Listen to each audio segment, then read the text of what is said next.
Monsieur le ministre, la parole est à Madame Valérie Rabault, rapporteure générale de la Commission des finances, de l'économie générale et du contrôle budgétaire.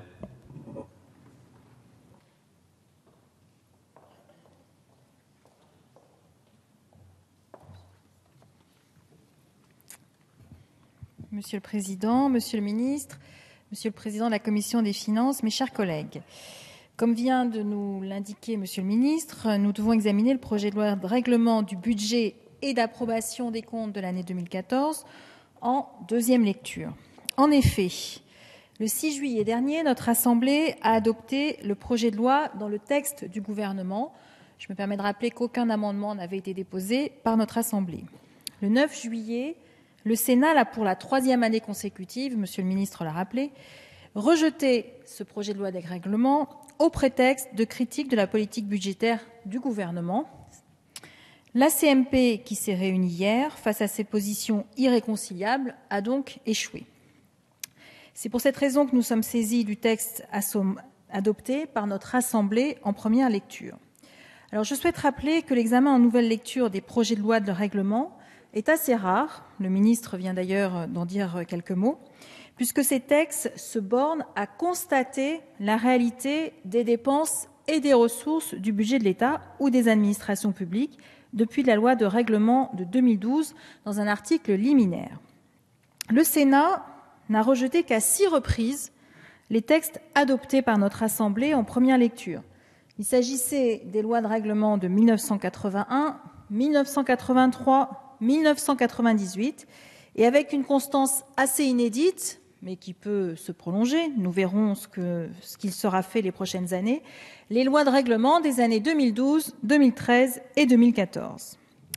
Par ailleurs, le seul cas connu dans notre histoire de rejet de l'exécution des comptes par les deux chambres, l'Assemblée nationale et le Sénat, nous a été rappelé hier par notre collègue M. de Courson en commission mixte paritaire. C'est ainsi qu'en 1833, le Parlement alla jusqu'à refuser de ratifier les dépenses engagées en 1830. Effectivement, les lois de règlement étaient adoptées quelques années après leur exécution par le baron de Montbel, alors ministre de l'Intérieur, pour inciter les troupes à combattre les insurgés des Trois Glorieuses.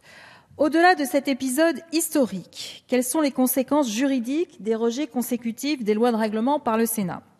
En premier lieu, la LOLF ne prévoit pas de conséquences juridiques au rejet Parlement d'une loi de règlement. Le texte ne serait donc pas adopté sans que la réalité des chiffres, des dépenses et des recettes ne puisse, être remise en cause. En second lieu, malgré le rejet par le Sénat, les textes sont systématiquement, en tous les cas jusque-là, adoptés en lecture définitive par notre Assemblée qui a le dernier mot.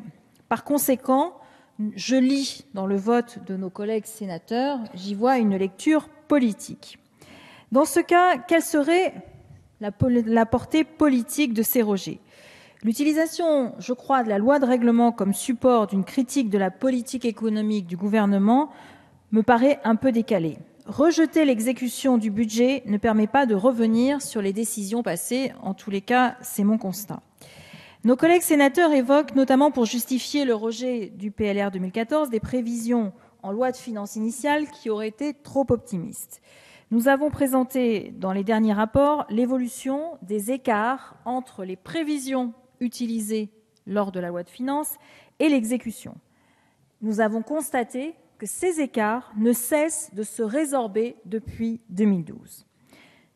J'invite donc l'actuelle opposition à utiliser cet argument pour les années précédentes d'exercice du pouvoir, 2007-2012, puisque les écarts étaient largement plus importants. En conclusion, je souhaiterais souligner que ce projet de loi de règlement est sincère. Les comptes ont été certifiés par la Cour des comptes. Les quelques parties qui pouvaient faire l'objet de réserves ont été levées. Et les efforts que nous avons constatés lors de cette loi de règlement sont bien réels. En cohérence avec notre position adoptée en première lecture, je propose donc une adoption du texte sans modification, Monsieur le Ministre. Merci, Madame la rapporteure.